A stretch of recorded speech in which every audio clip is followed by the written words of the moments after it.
नमस्कार, सुप्रभात. मी श्वेता. तुम्ही बघताय न्यूज 18 लोकमत. सकाळचे 7 वाजतायत. सुरुवातीला एक महत्त्वाची बातमी. राजधानी दिल्लीवर कुणाचा झेंडा आज फडकणार हे स्पष्ट होणार आहे. दिल्ली विधानसभा निवडणुकीसाठी थोड्याच वेळात मतमोजणीला सुरुवात होईल. निवडणुकीमध्ये आम आदमी पक्ष विरुद्ध भाजप यांच्यात काटेकी टक्कर बघायला मिळते आणि 2014 सालापासून देशामध्ये सत्ता असून सुद्धा दिल्ली विजयाचं भाजपचं स्वप्न काही साकार झालेलं नव्हतं. त्यामुळे यंदाच्या निवडणुकीत भाजपनं आपली सगळी ताकद पणाला लावली आहे.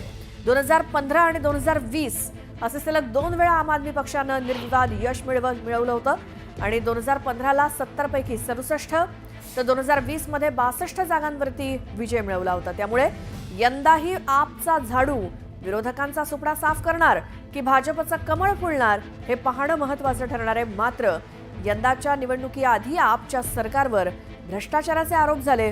अरविंद केजरीवाल, मनीष सिसोदिया, सत्येंद्र जैन, संजय सिंह या आपच्या नेत्यांना तुरुंगात जावं लागलं. भ्रष्टाचाराच्या आरोपांनंतर आणि प्रमुख नेत्यांच्या तुरुंगवारीनंतर अनेकदा आक्रमक असलेला आम आदमी पक्ष बचावात्मक भूमिकेत दिसला आणि तुरुंगातनं बाहेर आल्यानंतर अरविंद केजरीवाल यांनी मुख्यमंत्रीपदाचा राजीनामा दिला. आता जनतेच्या दरबारात न्याय मागणार असल्याचं त्यांनी म्हटलं होतं.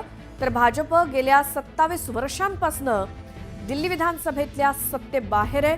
काँग्रेस सुद्धा राजधानीत गमावलेली जागा परत मिळवण्याचा प्रयत्न करते.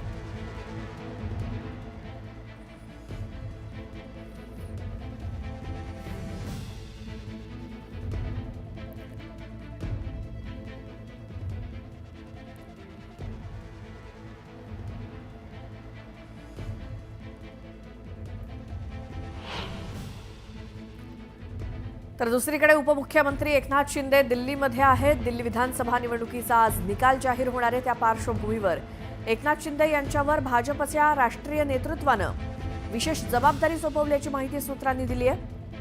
दिल्ली विधानसभा निवडणूक निकालात अटीतटीची वेळ आली तर एकनाथ शिंदे त्यांच्या राजकीय करामतीनं एनडीएचा विजय सोपा करतील असा विश्वास भाजपच्या राष्ट्रीय नेत्यांना आहे. त्यामुळेच एकनाथ शिंदे यांना दिल्लीमध्ये बोलावण्यात आलंय.